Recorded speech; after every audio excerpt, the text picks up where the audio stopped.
Și a revenit cu continuarea la clipul anterior, unde vă arătam că am cumpărat de pe Marketplace Facebook cu 70 de lei Nintendo MT999DX, o clonă după Nintendo Family Computers sau prescutare de la Famicom.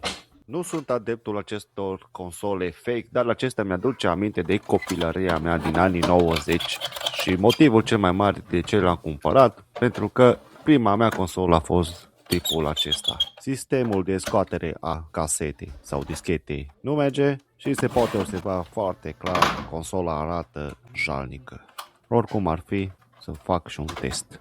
Imaginea aceasta este un semn bun, dar să vedem. Bun joc, cum se descurcă. Nu e chiar așa simplu. Să adiem un pic vântul pe aici. Se pare că cu primul joc nu dă niciun randament. Din păcate nici cu al doilea nu se întâmplă nimic. Atunci apelăm la metoda clasică și mai brutală, desfacerea casetei.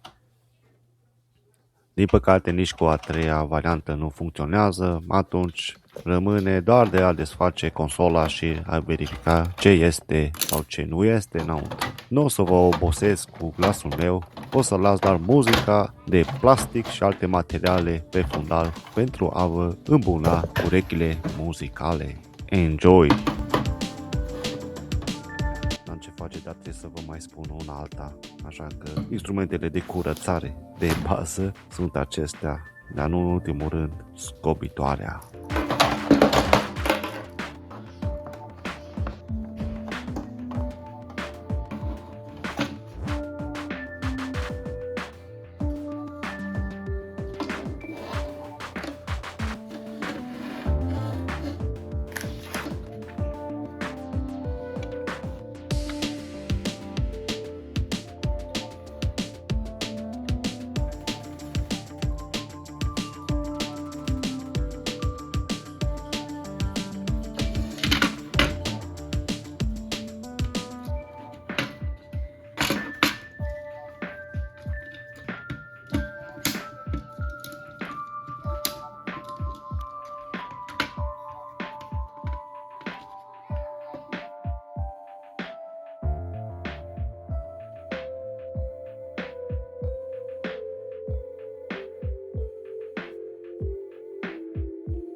Oscar e ca la Carter, la focul șemineului.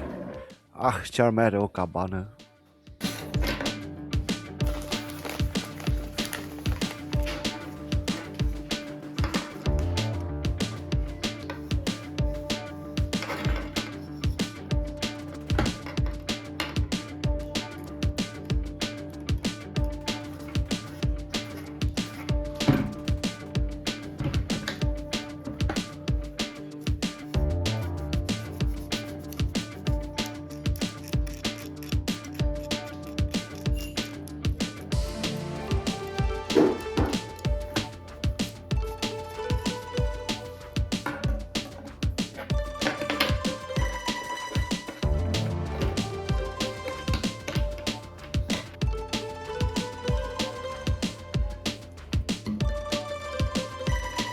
Și aici am găsit prima problemă.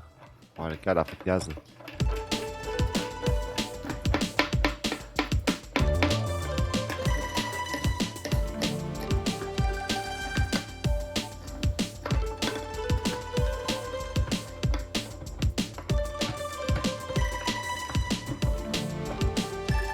Și a doua problemă, un pin ieșit în exterior, dar se rezolvă în 2 pași. 1, 2, gata. Și urmează testul decisiv. Introduc jocul și... Nimic. Să fie problemă de la acel cablu. Se pare că da, cred.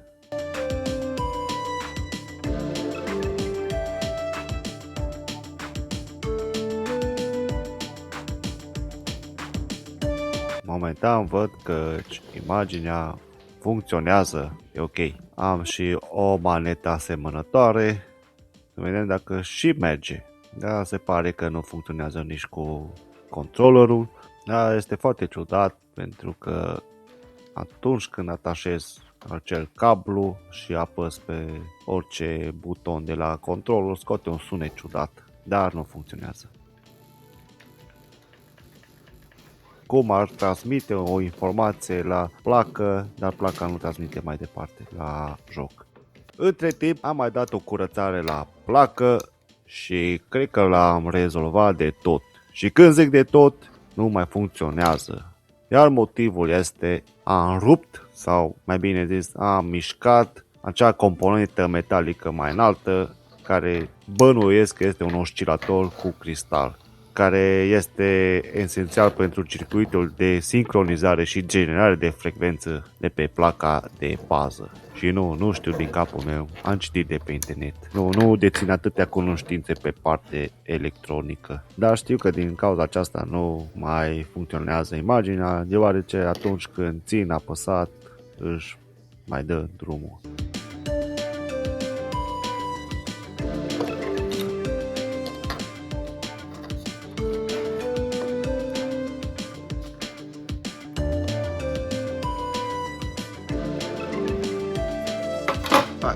Și ca de final am găsit și problema de ce la acționarea butonului de scoatere a dischetei casete nu funcționează. Bineînțeles, dispozitivul din plastic este rupt. Așadar, din punctul meu de vedere, acesta este un caz închis. Din păcate, cunoștințele mele pe partea electronică sau electrotehnică sunt minime, așadar eu să spun stop aici.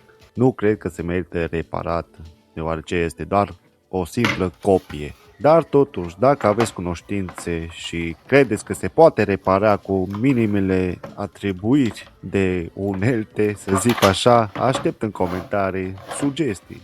Totuși, este o consolă a anilor 90 și este păcat. A mai rămas doar să-l pun undeva pe raft, unde să nu ocupe loc. Dar provizoriu o să-l atașez aici, să nu se pună praful. Dacă v-a plăcut această aventură cu final nefericit, dați un like și un subscribe, m-ar ajuta la algoritm. Eu am fost Silviovi, toate cele bune, pa!